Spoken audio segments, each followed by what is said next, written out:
Madame, Monsieur, bonsoir et merci d'avoir pris ce rendez-vous de l'information sur Eden TV. Au sommaire de cette édition, le gouvernement a tenu aujourd'hui sa séance hebdomadaire du Conseil des ministres. Plusieurs décisions ont été prises dont nous parlerons dans ce journal. Le carême catholique débute aujourd'hui, c'est le mercredi des cendres. Vous suivrez un élément à ce propos dans cette édition. Le Real Madrid a fait un grand pas vers les quarts de finale de la Ligue des Champions. Vous suivrez donc en fin d'édition en nation bien sûr, un élément. Voilà pour le sommaire. Gardez votre position pour le développement.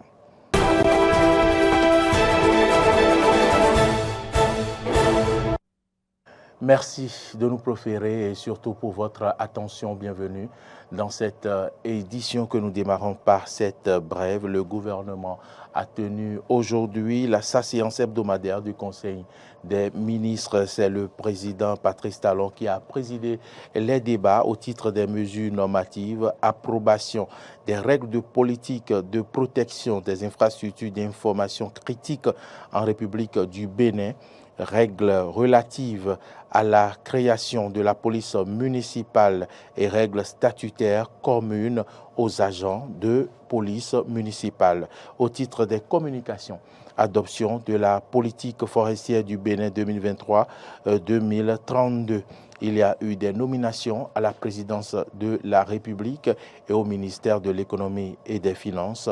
Nous reviendrons donc sur le compte rendu proprement dit par le secrétaire général adjoint et porte-parole du gouvernement, Wilfried Léandre Rumbedji. Ouverture ce matin à Cotonou de la première session ordinaire au titre de l'année 2023 de la Haute Autorité de l'Audiovisuel et de la Communication HAC. Il a été question pour le président Rémi Prosper Moretti de galvaniser la troupe et de passer à la signature de convention de plusieurs radiodiffusions. Suivez ici un extrait de ses propos au micro de Grace Avalibé. Mesdames et messieurs, la nouvelle section nous donne l'occasion d'étudier, d'adopter des rapports et de prendre des décisions. Parmi ces rapports figure en bonne place le rapport général relatif à la commission temporaire chargée de proposer les réformes dans le secteur des médias.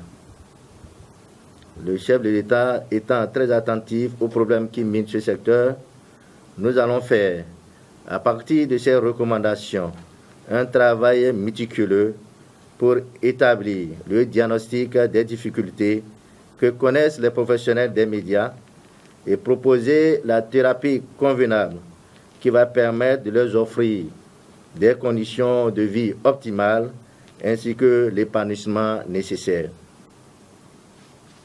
Mesdames et messieurs, les travaux que nous allons entamer ce jour doivent offrir une armure, une parure et une allure qui dure.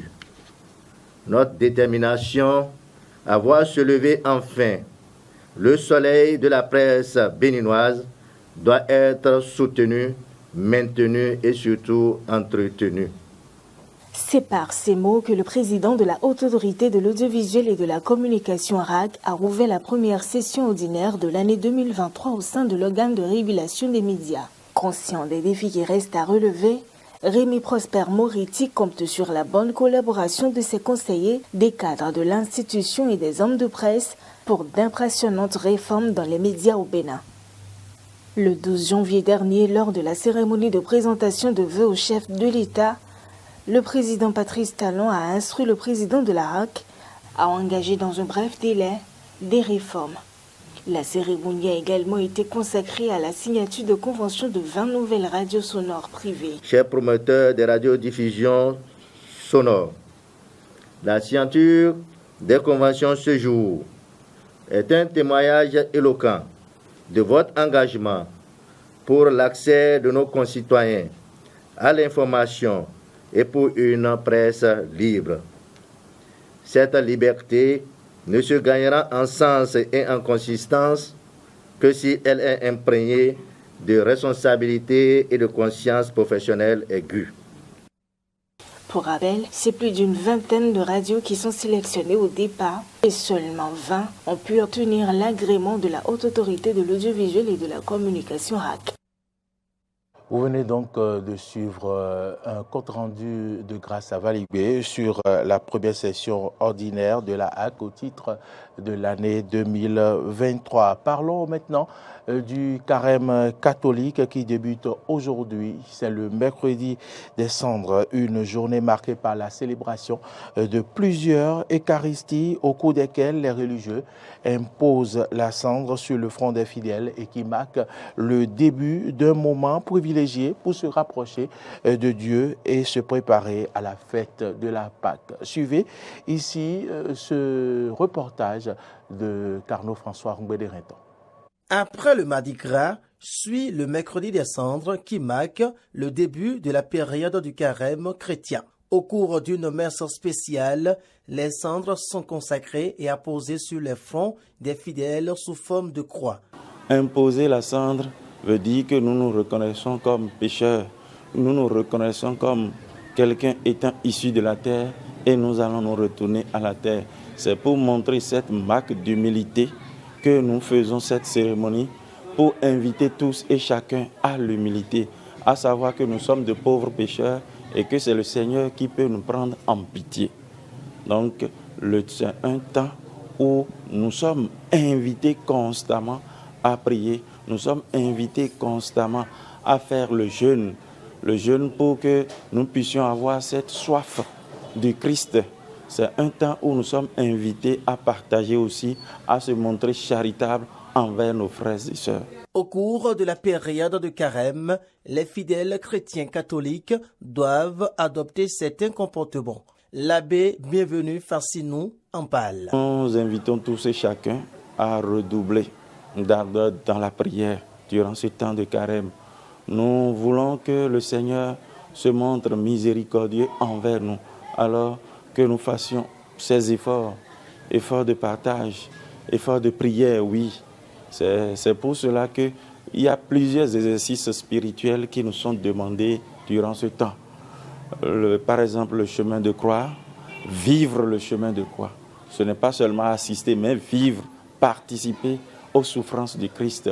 Essayez aussi de prier chaque jour, son chapelet aussi. Ça aussi, c'est un moyen pour rester constamment dans la prière. Essayez aussi d'aller rendre visite aux malades, d'aller vers nos frères et sœurs qui se sont exclus. Je pense que c'est cela qui nous est recommandé en ce temps de carême. Rappelons que le carême prend fin le vendredi 6 avril et la fête de Pâques est pour le dimanche 9 avril 2023. Parlons maintenant des feux de brousse, un phénomène endémique au Bénin. Les paysans veulent avoir très vite des terres cultivables. Ils se donnent donc à des pratiques comme le feu de brousse. Mais quelles sont les conséquences de ces procédés? Élément de réponse dans ce reportage que nous propose Arthur Roindo. Les feux de brousse constituent une pratique récurrente au Bénin. Ils sont souvent observés en saison sèche. Cela est dû à la non-écoute des populations et des citoyens. Sinon, en début des saisons sèches, il est recommandé de faire des feux précoces, des feux qui n'ont pas d'incidence assez sévère sur la végétation et sur les éléments constitutifs de la nature. Mais beaucoup de gens ne respectent pas et toute la masse de la biomasse est desséchée, dépossédée d'eau. Et quand les feuilles rentrent, ça embrasse tout jusqu'à causer des incendies et crée beaucoup de dégâts dans la nature. Il y a les causes naturelles et les causes humaines. Les causes naturelles, c'est principalement le réchauffement climatique, ce qui est d'abord une source rare. Mais la source la plus fréquente qu'on observe au quotidien, ce sont les raisons humaines. C'est-à-dire quoi? Par exemple, un paysan qui veut déblayer son champ peut décider de mettre du feu, histoire d'enlever les mauvaises herbes avant de faire son champ. En le faisant, il n'arrive plus à contrôler l'évolution de ce feu qu'il a lui-même mis. Par exemple, les habitants, pour nettoyer les alentours de leur habitation, mettent du feu pour tuer les mauvaises herbes. Et ces feux prennent des ampleurs qui ne peuvent plus contrôler à la suite. plus loin des voyageurs qui sont à moto ou dans des trains en se déplaçant, jettent les mégots de cigarettes après avoir fumé à l'extérieur du train par exemple. Et quand ils jettent ça à l'extérieur du train, ça prend feu. Ils ne maîtrisent plus ce qu'il y a. Malgré son interdiction en République du Bénin, les populations continuent de s'adonner à la pratique des feux de brousse tardifs qui n'est pas sans conséquences sur l'environnement. Les conséquences doivent être recherchées au niveau des éléments constitutifs de la nature, à savoir les végétaux, la faune, l'air et aussi le sol. Nous pouvons même parler de l'eau. Nous pouvons même parler de l'eau parce que quand le feu rentre dans l'eau, il échauffe et les poissons, les éléments vivants qui sont là ont des problèmes. Alors, quand on prend par exemple les végétaux, les feux détruisent complètement les graines, les jeunes poussent et ravagent toutes les plantes qui sont en âge de croissance. Les grands arbres aussi sont aussi détruits à partir de leur écorce et des cellules qui les font grandir chaque saison. La première stratégie que le gouvernement fait déjà, c'est de prendre chaque année un arrêté pour la gestion du feu et que les maires, les conseillers communaux prennent la mesure à bras le corps pour que le forestier ne soit pas seul au moment où il faut rechercher les sites d'allumage de feux précoces et que les populations soient invitées à participer énormément aux séances de sensibilisation. Après ça, il faut aussi passer dans les télévisions, à la radio pour répéter, multiplier les sensibilisations pour que l'information passe réellement. Quand je prends l'exemple du paysan qui met un feu aux mauvaises herbes pour déblayer son champ, il tue à petit feu son sol. Parce que le sol qui était apte à la culture devient noir, gris et c'est plus accessible aux effets érosifs. De ce fait, quand il n'y aura plus, la composition du sol sera déblayée, les matières organiques seront transportées du milieu du champ vers un milieu lambda. Ainsi, face aux nombreuses conséquences qu'engendrent ces feux de brousse, les populations sont appelées à cesser cette pratique qui détruit l'environnement. Le prix du pain, parlons-en à présent, que ce soit à la boulangerie ou chez les bonnes dames aux abords de nos voies, il a connu une augmentation depuis lundi. Au Bénin, certains consommateurs crient le ras-le-bol face au nouveau prix. Écoutons l'air au micro de Arthur Rindo. J'ai payé ça à 150 francs et j'ai pris 3 et j'ai remis 500 francs et ils m'ont remis. On avait des difficultés pour payer le pain. Maintenant, ils ont réduit encore la grosseur du pain. Et malgré ça, le prix augmente encore. C'est difficile. Et tu ne peux même pas le dire, ils vont t'insulter.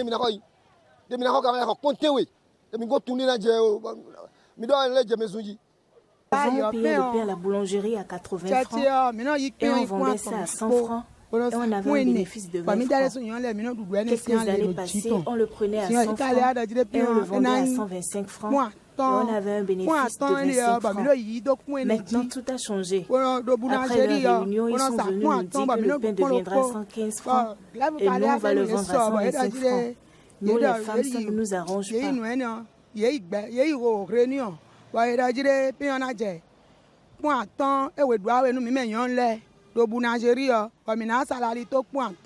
Ça ne peut pas marcher comme ça. S'ils peuvent nous laisser ça à 100 francs, pour qu'on le revende à 125 francs, ça va nous aider. Parlons maintenant sport. Le Real Madrid a fait un grand pas vers les quarts de finale de la Ligue des Champions. Les joueurs de Carlos Ancelotti se sont largement imposés hier à Anfield contre Liverpool en 8e de finale aller 2-5 grâce notamment à un doublé de Karim Benzema. Suivez ici le résumé. Le Real Madrid a remporté son 8e de finale aller de Ligue des Champions face à Liverpool 5-2 mardi au stade d'Anfield après un festival de buts. 9 mois après leur dernier face-à-face au Stade de France la saison dernière lors de la finale de la Ligue des Champions. Liverpool et le Real Madrid se retrouvaient mardi 21 février en 8e de finale aller de la plus prestigieuse des Coupes d'Europe au stade d'Enfield. Ce match était un duel de stars entre deux formations habituées des Coupes d'Europe et qui cumulent 20 Ligues des champions remportées, 14 pour le Real, 6 pour les Reds. C'est finalement le Real Madrid qui est sorti vainqueur de cette rencontre, 2-5 après un match explosif et un festival de buts.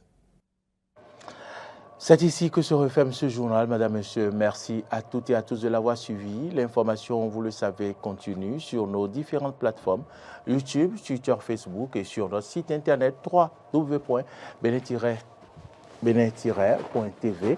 Mais également, vous pouvez nous suivre à travers, en téléchargeant notre application sur Play Store ou App Store. L'application, c'est Eden TV, Diaspora FM. Bonne suite de nos programmes et bonsoir.